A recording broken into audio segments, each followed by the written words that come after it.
नमस्कार दोस्तों, कैसे हैं आप सभी? आशा करते हैं आप सभी लोग अच्छे होंगे, स्वस्थ होंगे, मस्त होंगे और अपनी तैयारी को भी अच्छे से कर रहे होंगे। तो जैसा कि दोस्तों हम लोग डेली के डेली 25 क्वेश्चन हम लोग पढ़ते हैं और यह क्वेश्चन प्रीवियस ईयर क्वेश्चन है जो अभी तक रेलवे में एग्ज़ाम हुए हैं, तो उन्हीं के हम लोग क्वेश्चन पढ़ रहे हैं। और हम वीडियो स्टार्ट करने से पहले बता दें, यदि आप वीडियो पे नए जुड़ रहे हैं तो चैनल को सब्सक्राइब कर लेना और वीडियो को भी लाइक कर देना। तो आइए हम लोग वीडियो स्टार्ट करते हैं। आज का पहला क्वेश्चन हमारा है, रक्त और हड्डियों ये किसके उदाहरण हैं? तो आपको बताना है यहाँ पर रक्त और हड्डियाँ जो हैं ये किसके उदाहरण होती हैं? तो यह आपकी होती हैं संयोजी ऊतक के। ऑप्शन ए इसका सही हो जाएगा। तो इस तरह आपको याद रखना है और ये देख सकते हैं आप, रेलवे ग्रुप डी 2018 में क्वेश्चन पूछा गया था यहाँ से और आगे भी यही क्वेश्चन रिपीट होने के चांस रहते हैं। तो आइए हम लोग इसका एक्सप्लेनेशन देखते हैं क्या हो जाएगा। तो यहाँ पे एक्सप्लेनेशन में है कि किसी जीव के शरीर में कोशिकाओं के ऐसे समूह को ऊतक कहते हैं जिनकी उत्पत्ति एक समान हो तथा वे एक विशेष कार्य करती हों और कोशिकाएं मिलकर ऊतक का निर्माण करती हैं। ये आपको पॉइंट नोट कर लेना है कि कोशिकाएं जो हैं ये मिलकर ऊतक का निर्माण करती हैं और रक्त और हड्डियां यह आपके संयोजी ऊतक का उदाहरण हैं। जंतु के शरीर को ढकने या बाह्य रक्षा प्रदान करने वाले ऊतक ये आपके होते हैं एपिथेलियम ऊतक कहलाते हैं। और मस्तिष्क, मेरुरज्जु तथा तंत्रिकाएं ये सभी तंत्रिका ऊतक की बनी होती हैं। तो इस तरह आपको पॉइंट भी यहाँ से नोट करते चलना है और उस क्वेश्चन की जो व्याख्या दी होती है हमको वो भी पढ़ के चलना है। तो कुछ भी छोड़ना नहीं है, यहाँ से भी क्वेश्चन पुटअप होते हैं तो इसलिए हम लोग सब कुछ पढ़ के चलेंगे। बढ़ते हैं अगले प्रश्न की ओर। अगला प्रश्न हमारा है यहाँ पे कि मनुष्यों में संयोजी ऊतक के उदाहरण को पहचानें। तो अभी हम लोगों ने पढ़ा है जो आपका रक्त होता है और हड्डियाँ होती हैं। तो ये आपका जो ब्लड होता है ये और जो आपकी हड्डियाँ होती हैं, जो बोन होती हैं, यह आपकी संयोजी ऊतक के एग्जाम्पल होती हैं। तो इसका राइट आंसर हो जाएगा ऑप्शन सी। तो ये भी देख सकते हैं आप, एएलपीएन टेक्नीशियन 2018 में ये क्वेश्चन पूछा गया था और सेम क्वेश्चन यही ग्रुप डी में ये क्वेश्चन 2018 में पुटअप हो चुका था। तो फ्रेंड्स, जो भी अब एग्ज़ाम होंगे, फ़िलहाल अभी तो रेलवे के एग्ज़ाम होने वाले हैं आगे, तो यहाँ से क्वेश्चन बहुत इम्पोर्टेंट हैं, यहाँ से क्वेश्चन पुटअप होने के चांस। तो आइए हम लोग अगले प्रश्न की ओर बढ़ते हैं और इसकी व्याख्या हम लोग ऊपर देख चुके हैं अभी। तो अगला प्रश्न है हमारा कि निम्नलिखित में से कौन सा एक संयोजी ऊतक है? तो इसमें आपको बताना है संयोजी ऊतक का एग्जाम्पल, ये आपका हो जाएगा हड्डी। यहाँ से बढ़ते हैं अगले प्रश्न की ओर। अगला प्रश्न है हमारा यहाँ पे,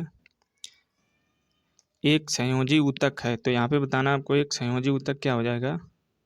तो यही आपका हो जाएगा रक्त, ब्लड है आपका हो जाएगा। तो इस तरह आपका राइट आंसर हो जाएगा ऑप्शन वी। तो ये देख सकते हैं आप कितने रिपीट क्वेश्चन हुए यहाँ से। अगला क्वेश्चन है कि हमारा कि रक्त यहाँ पे एक किस प्रकार का ऊतक है। तो यह देख सकते हैं इंपॉर्टेंट क्वेश्चन 2019 जेईई में क्वेश्चन पुटअप हो चुका है यहाँ से और एनटीपीसी। तो यही question group D, ALPN technician, RRB JEE और आरआरबी एनटीपीसी। तो इस तरह देख सकते हैं रेलवे किस प्रकार क्वेश्चन को रिपीट करती है। तो यहाँ से यह आपका हो जाता है रक्त एक संयोजी ऊतक। तो इस तरह आपको ये याद रखना है। बढ़ते हैं अगले प्रश्न की ओर। अगला प्रश्न है हमारा कि रक्त क्या है। तो यहाँ पे बताना है रक्त क्या है, यही आपका हो जाएगा एक संयोजी ऊतक। यह जेईई 2019 में रिपीट क्वेश्चन हो गया। आइए बढ़ते हैं अगले प्रश्न की ओर। अगला प्रश्न है हमारा यहाँ पे, हमारे शरीर की हड्डियों में कौन से ऊतक पाए जाते हैं। तो यह अभी हम लोग पढ़ चुके हैं ऊपर, यह आपके संयोजी ऊतक होते हैं, तो यही पाए जाते हैं। बढ़ते हैं अगले प्रश्न की ओर। अगला प्रश्न है हमारा कि मुंह की परत ये किससे बनी होती है। तो जो मुंह की परत होती है किससे बनी होती है, यह आपको 4 ऑप्शन में बताना है। तो यह आपकी होती है पपड़ीदार उपकला। तो जो पपड़ीदार उपकला होती है जिसे बोलते हैं हम स्क्वेमस एपिथेलियम, तो यह हो जाएगी आपकी ऑप्शन सी। तो इससे बनी होती है। आइए हम लोग इसके पॉइंट देखते हैं क्या हो जाएंगे इसके पॉइंट। तो यहाँ पे एपिथेलियम उपकला ऊतक अंगों की बाहरी पतली परत तथा आंतरिक अंगों के भीतरी स्तर का निर्माण करते हैं। ये 4 प्रकार घनाकार उपकला ये हो जाएगी आपकी स्यूडो स्ट्रेटिफाइड, स्तंभाकार उपकला या पपड़ीदार उपकला तथा स्तंभाकार उपकला की बनी होती है। इसमें से पपड़ीदार उपकला त्वचा की बाहरी परत पर पाया जाता है। इसके अतिरिक्त यह मुख, गुहा, जिह्वा और ग्रासनली तथा आहार नाल के स्तर बनाते हैं। तो इस तरह आपको ये सब पॉइंट नोट कर लेने हैं। बढ़ते हैं अगले प्रश्न की ओर। और अगला प्रश्न है हमारा कि हमारे शरीर में कई अंग हैं, तो निम्नलिखित में से कौन सा अंग सबसे बड़ा है। तो इन 4 ऑप्शन में बताना है आपको, इनमें से कौन सा अंग सबसे बड़ा हो जाएगा। तो यह आपकी जो स्किन होती है, त्वचा, यह आपकी सबसे बड़ी होती है। तो इस तरह आपको याद रखना है कि जो त्वचा होती है आपकी, यह सबसे बड़ी होती है शरीर या अंग मानव शरीर के अंग में। आइए हम लोग इसके पॉइंट देखते हैं कि मानव शरीर का सबसे बड़ा अंग यह आपका त्वचा है। यह शरीर का बाह्य आवरण होती है, जिसे वातावरण या एपिडर्मिस कहते हैं। तो यह आपको इम्पोर्टेंट पॉइंट नोट डाउन कर लेना है कि जो हमारी त्वचा होती है इसको हम लोग कहते हैं एपिडर्मिस या वातावरण। त्वचा उपकला ऊतकों की कई परतों द्वारा निर्मित होती है। मानव शरीर की सबसे बड़ी ग्रंथि यह यकृत होती है। यहाँ पे बात करी गई ग्रंथि की, तो मानव शरीर की सबसे बड़ी ग्रंथि यह आपकी यकृत होती है। तो अगर ग्रंथि पूछी जाए तो ये आपकी यकृत हो जाएगी। यह सबसे बड़ा अंग पूछा जाए तो आपका राइट आंसर हो जाएगा ऑप्शन सी, त्वचा। तो इस तरह आपको इम्पोर्टेंट मार्क आउट कर लेना, जो भी पॉइंट हो इसे नोट डाउन कर लेना कहीं। बढ़ते हैं अगले प्रश्न की ओर। अगला प्रश्न है हमारा कि त्वचा के नीचे और आंतरिक अंगों के बीच कौन सा ऊतक बनता है। तो यहाँ पे बताना आपके त्वचा के नीचे और आंतरिक अंगों के बीच, इनमें आपको बताना है कौन सा ऊतक बनता है। तो यहाँ पे बनता है हमारा वसा। तो इसका राइट आंसर हो जाएगा ऑप्शन वी। आइए हम लोग इसकी व्याख्या देखते हैं, क्या हो जाएगी इसकी व्याख्या। तो यहाँ पे संयोजी ऊतक ये 3 प्रकार के होते हैं। पहला आपका हो जाएगा लचीले संयोजी ऊतक, सेकंड आपका हो जाएगा संघीय सघन संयोजी ऊतक, और थर्ड हो जाएगा आपका विशिष्टकृत संयोजी ऊतक। और शिथिल संयोजी ऊतक में कोशिका एवं तंतु एक दूसरे से अर्ध तरल आधारीय पदार्थ से शिथिलता से जुड़े रहते हैं। उदाहरण के लिए वसा ऊतक शिथिल संयोजी ऊतक है, जो मुख्यतः त्वचा के नीचे स्थित होता है, और इस ऊतक की कोशिकाएं वसा संग्रहण के लिए विशिष्ट होती हैं। भोजन के जो पदार्थ प्रयोग में नहीं आते हैं वे वसा के रूप में परिवर्तित होकर इस ऊतक में संग्रहित किए जाते हैं। तो इस तरह आपको ये सब पॉइंट याद रखने हैं। बढ़ते हैं अगले प्रश्न की ओर। अगला प्रश्न हमारा है यहाँ पे कि निम्नलिखित में से क्या एक पशु ऊतक नहीं है। तो यहाँ पे 4 ऑप्शन में बताना आपको कि इसमें क्या पशु ऊतक नहीं है। तो यहाँ पे ऑप्शन स्किप दे रखा है। यहाँ पे आयोग ने भी यहाँ पे कोई ऑप्शन नहीं माना है। चलिए आइए हम इसके पॉइंट देखते हैं, क्या इसका हो जाएगा पॉइंट यहाँ पे। तो यहाँ पे एक पेशी ऊतक, संयोजी ऊतक और तंत्रिका ऊतक तथा उपकला, ये चारों पशु ऊतक हैं। तो यहाँ पे ये चारों आपके हो जाएंगे, जो भी ये दे रखे हैं। तो यहाँ पे नहीं पूछा गया है, लेकिन आपको ये चारों दे रखे हैं, तो ये चारों हो जाएंगे। तो इस तरह ये क्वेश्चन, इनके ऑप्शन गलत दिए गए थे, यहाँ पे नहीं पूछा गया था। तो ये भी आपको ऐसे क्वेश्चनों को आप अलग से कहीं नोट डाउन कर लिया करें, और नहीं की जगह आप ये लिख सकते हैं कि एक पशु हैं यहाँ पे ये चारों। तो इस तरह आपको ये सब याद रखने। बढ़ते हैं अगले प्रश्न की ओर। अगला प्रश्न है हमारा, ऊतक हमारे मुंह की आंतरिक अस्तर को बनाता है। तो यहाँ पे बताना है कि कौन सा ऊतक है जो हमारे मुंह की आंतरिक अस्तर को बनाता है। तो इसमें आपका हो जाएगा एक सरल स्क्वैबम एपिथेलियम। तो यह आपका हो जाएगा ऑप्शन वी, राइट हो जाएगा इसका। आइए हम लोग इसके पॉइंट देखते हैं, क्या हो जाएंगे पॉइंट। तो कोशिकाओं में रक्त नलिका यहाँ पे अस्तर या कूप कूपिका, जहाँ पदार्थों का संवहन वर्णात्मक पारगम्य झिल्ली द्वारा होता है, वहाँ पर चपटी एपिथेलियम ऊतक कोशिकाएं होती हैं और इनको सरल सल्की एपिथेलियम कहते हैं। ये अत्यधिक पतली और चपटी होती हैं तथा कोमल स्थल का निर्माण करती हैं। आहार नाल और तथा मुंह का स्तर सल्की एपिथेलियम से ढका होता है और शरीर का रक्षात्मक कवच अर्थात त्वचा इन्हीं सल्की एपिथेलियम से बनी होती है और त्वचा की एपिथेलियमी कोशिकाएं इनको कटने तथा फटने से बचाने के लिए कई परतों में व्यवस्थित होती हैं। चूँकि ये कई परतों के पैटर्न में व्यवस्थित होती हैं, इसलिए इन एपिथेलियम को स्तरीय सल्की एपिथेलियम कहते हैं। तो ये रहे आपके पॉइंट, इस तरह आपको ये याद रखने हैं। बढ़ते अगले प्रश्न की ओर। और अगला प्रश्न है हमारा कि स्ट्रेटिफाइड स्क्वैमस एपिथेलियम किसमें मौजूद है। तो इन 4 ऑप्शन में आपको बताना है यहाँ पे ये किसमें मौजूद होता है। तो यह आपके होता है त्वचा में। यह अभी हम लोग ऊपर वाले क्वेश्चन में पढ़ चुके हैं यहाँ पे। तो इस तरह आपकी इसकी व्याख्या ऊपर दी हुई है, अभी हम लोगों ने पढ़ी थी। अगला क्वेश्चन हो जाएगा हमारा कि कौन सा ऊतक में या किस ऊतक में मैट्रिक्स होते हैं तथा और कोशिकाएं मैट्रिक्स में सन्निहित होती हैं। तो इसमें आपको बताना है ये कौन सा ऊतक होता है। तो यह आपका होता है संयोजी ऊतक। तो संयोजी ऊतक में मैट्रिक्स होता है और कोशिकाएं मैट्रिक्स में सन्निहित होती हैं इसी में। तो इस तरह आपको ये याद रखना है। आइए हम लोग इसके पॉइंट देखते हैं क्या हो जाएंगे इसके पॉइंट। तो यहाँ पे एक जटिल प्राणियों के शरीर में संयोजी ऊतक बहुतायत एवं विस्तृत रूप से फैला होता है। संयोजी ऊतक शरीर के अन्य ऊतकों एवं अंग को एक दूसरे से जोड़ने तथा आलंबन के आधार पर दिया गया है। संयोजी ऊतक ये कोमल से लेकर विशेष प्रकार के ऊतक जैसे आपके उपास्थित अस्थि वसीय ऊतक तथा रक्त सम्मिलित हैं और रक्त को छोड़कर सभी संयोजी ऊतकों कोशिका संरचनात्मक प्रोटीन का तंतु स्रावित करती हैं, जिसे हम लोग कोलेजन या इलास्टिन कहते हैं।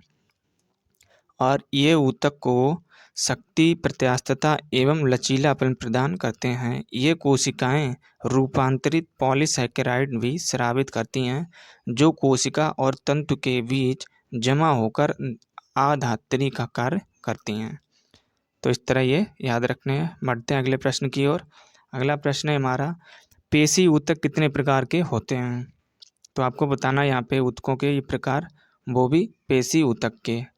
तो यह आपके होते हैं 3 प्रकार के होते हैं, ये याद रखना है। आइए कौन कौन से होते हैं हम लोग यहाँ पे देखते हैं इसके एक्सप्लेनेशन में। तो पेशी ऊतक अनेक लंबे बेलनाकार तंतुओं से बना होता है जो समांतर पंक्तियों में अवस्थित होते हैं। यह तंतु कई सूक्ष्म तंतुओं से बना होता है जिसे पेशी तंतु कहते हैं। सामान्यतः शरीर की सभी गतियों में पेशियां प्रमुख भूमिका निभाती हैं और पेशी ऊतक 3 प्रकार के होते हैं। पहला आपका हो जाएगा रेखित पेशी, सेकंड आपका अरेखित पेशी और थर्ड आपका हो जाएगा हृदय पेशी। तो इस तरह ये याद रखना है। तो चलिए बढ़ते हैं अगले प्रश्न की ओर। और अगला प्रश्न हमारा हो जाएगा यहाँ पे कि मानव शरीर की त्वचा का सबसे बाह्य परत कहलाती है। तो आपको बताना है कि मानव शरीर की त्वचा का सबसे बाह्य परत क्या होती है। तो यह आपकी होती है एपिडर्मिस। तो एपिडर्मिस अभी हम लोगों ने पिछले क्वेश्चन पढ़ा, इसे हम बोलते हैं जो त्वचा होती है आपकी स्किन जिसे हम लोग बोलते हैं। तो यह आपकी हो जाएगी बाह्य परत आपकी होती है। तो इस तरह आपको याद रखना है। चलिए आइए इसके हम लोग पॉइंट समझते हैं। यहाँ पे क्या हो जाएंगे इसके पॉइंट। मानव शरीर की त्वचा का सबसे बाह्य परत यह एपिडर्मिस कहलाती है। यह त्वचा की स्तरीय उपकला की कई परतों से मिलकर बनती है। यह शरीर के अलग अलग भागों में अलग अलग मोटाई की होती है और बाह्य त्वचा में कोशिकाओं की आकृति 4 प्रकार की होती है। तो यह आपकी 4 हो जाएंगी। पहली हो जाएगी सल्की परत, दूसरी यह स्वच्छ परत, तीसरी आपकी हो जाएगी कणिकामय परत और फोर्थ आपकी हो जाएगी प्रारोही या अकुंरत परत। तो ये आपको 4 याद रखनी है। बढ़ते हैं अगले प्रश्न की ओर। अगला प्रश्न है हमारा कि निम्नलिखित में से कौन सा हिस्सा मानव त्वचा का सबसे बाहरी हिस्सा होता है। तो यहाँ पे त्वचा में भी आपका एक अगला क्वेश्चन पुटअप कर दिया इन्होंने कि त्वचा का भी मानव का जो बाहरी हिस्सा ये आपको बताना है। पिछले क्वेश्चन में था कि बाहरी हिस्सा क्या होता है, तो ये आपका होता है त्वचा।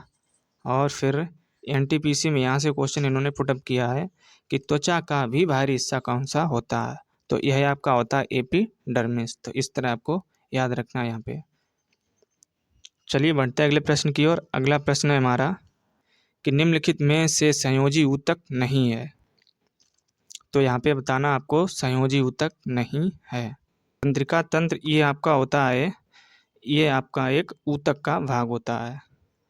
तो इस तरह आपका ये संयोजी ऊतक का भाग नहीं होता है, आपका एक ऊतक का ये अलग से भाग हो जाएगा। तो आइए हम लोग इसके पॉइंट देखते हैं। तो यहाँ पे कोशिका की संरचना उसके कार्य के अनुसार बदलती रहती है और इस प्रकार ऊतक भिन्न भिन्न होते हैं। उन्हें 4 भागों में विभाजित किया गया है। पहला आपका हो जाएगा उपकला ऊतक, सेकंड आपका हो जाएगा संयोजी ऊतक, थर्ड आपका हो जाएगा पेशी ऊतक और फोर्थ आपका हो जाएगा तंत्रिका ऊतक। तो इस तरह आपके ये 4 भाग होते हैं, ये याद रखना है। और अस्थि जिसे हम बोन बोलते हैं, उपास्थि और रक्त संयोजी ऊतक हैं, जबकि तंत्रिका कोशिका ये आपकी तंत्रिका ऊतक का यह भाग होती है। तो यह आपको पॉइंट याद रखने हैं या कहीं नोट डाउन कर लेना है। बढ़ते हैं अगले प्रश्न की ओर। यहाँ पे लिखा है कि स्क्वैमस एपिथेलियम ऊतक फेफड़ों के एल्वेलाई और जानवरों के कई हिस्सों में पाया जाता है, जहाँ संकुचन और विश्राम होता है। तो यहाँ पे आपको बताना है इसमें, तो कहाँ यह संकुचन और विश्राम होता है, तो यह आपके होता है अस्थायी। तो इसका राइट आंसर हो जाएगा ऑप्शन ए। तो आइए हम लोग इसके पॉइंट देखते हैं क्या हो जाएंगे इसके पॉइंट। स्क्वैमस एपिथेलियम ऊतक फेफड़ों के एल्वेलाई और जानवरों के अन्य हिस्सों में पाया जाता है, जहां अस्थायी संकुचन और विश्राम होता है। स्क्वैमस एपिथेलियम स्क्वैमस कोशिकाओं की एक परत से बनने वाले ऊतक होते हैं जो सतहों को पंक्तिबद्ध करते हैं। और स्क्वैमस ये कोशिकाएं बड़ी पतली और सपाट होती हैं और इनमें एक गोल केंद्रक होता है। यह ऊतक रक्त वाहिकाओं की भित्ति में तथा फेफड़ों के वायु कोश में पाया जाता है और यह विसरण सीमा का कार्य करती है। तो इस तरह ये याद रखना है। अगला प्रश्न है हमारा कि किस प्रकार की कोशिका से त्वचा बनती है।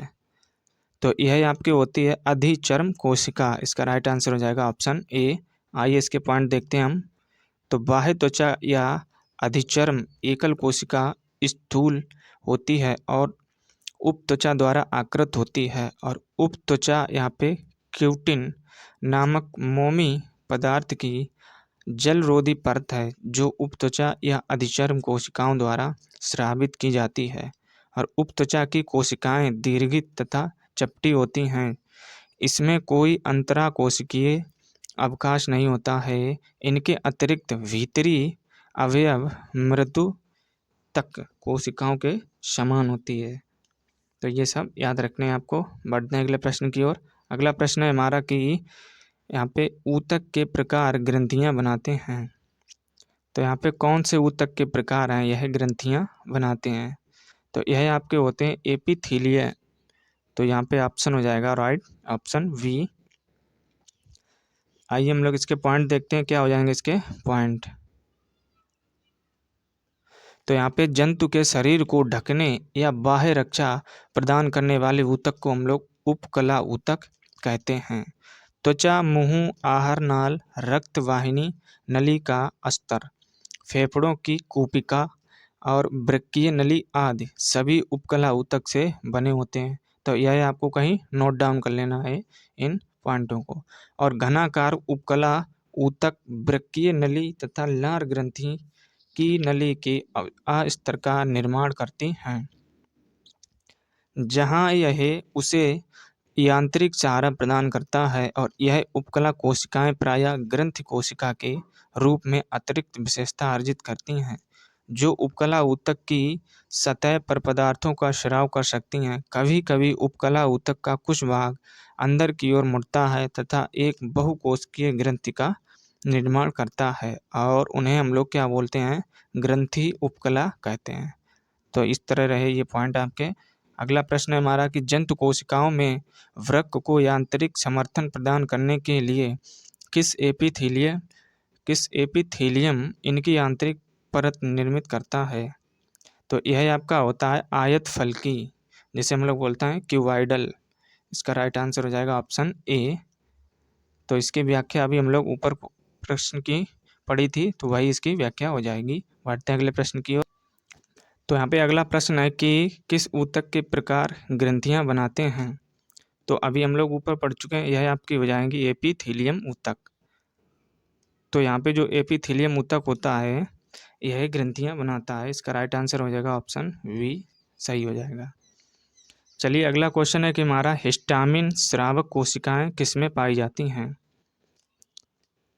तो यहाँ पे बताना है हिस्टामिन स्रावक कोशिकाएं यह किसमें पाई जाती हैं। तो यही आपके जो संयोजी ऊतक होते हैं इन्हीं में पाई जाती है। तो आइए हम लोग इसके पॉइंट देखते हैं। यहाँ पे क्या हो जाएंगे पॉइंट। तो हिस्टामिन स्रावक कोशिकाएं ये संयोजी ऊतकों में पाई जाती हैं। प्राणियों के संयोजी ऊतक में ऊतक घटक कोलेजन नामक प्रोटीन होता है और इस संयोजी ऊतक में प्रायः जो तंतु को जन्म देता है महाभक्षण काणु एवं मास्ट कोशिकाएं होती हैं जो हिस्टामिन का स्रावण करती हैं। बढ़ते हैं अगले प्रश्न की ओर और आज का हमारा हो जाएगा लास्ट क्वेश्चन इस वीडियो का। अवकाश शोधक किसके बीच एक पूरक ऊतक जिसे हम बोलते हैं फिलर टिश्यू का काम करता है।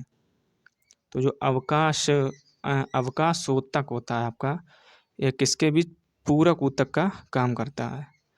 तो यह आपके त्वचा और मांसपेशियों के बीच यह काम करता है। इस तरह आपको याद रखना है। आइए हम लोग इसके पॉइंट देखते हैं, क्या हो जाएंगे इसके इम्पोर्टेंट पॉइंट।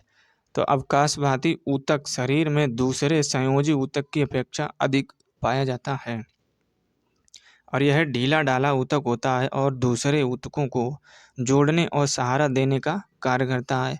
यह ऊतक त्वचा और मांसपेशियों को भी जोड़ता है। तो इस तरह आपके कंप्लीट होते हैं आज के 25 क्वेश्चन यहाँ से। और वीडियो अच्छा लग रहा तो लाइक कर देना। यदि नए जुड़ रहे हैं तो हमसे चैनल को भी सब्सक्राइब कर देना। तो इसी तरह हम लोग डेली 25 क्वेश्चन कंप्लीट करते रहेंगे और इन वीडियो को 2 से 3 बार ज़रूर देखा करें, तो जिससे आप भूलेंगे नहीं। चलिए फिर मिलते हैं अगले वीडियो में। जय हिंद।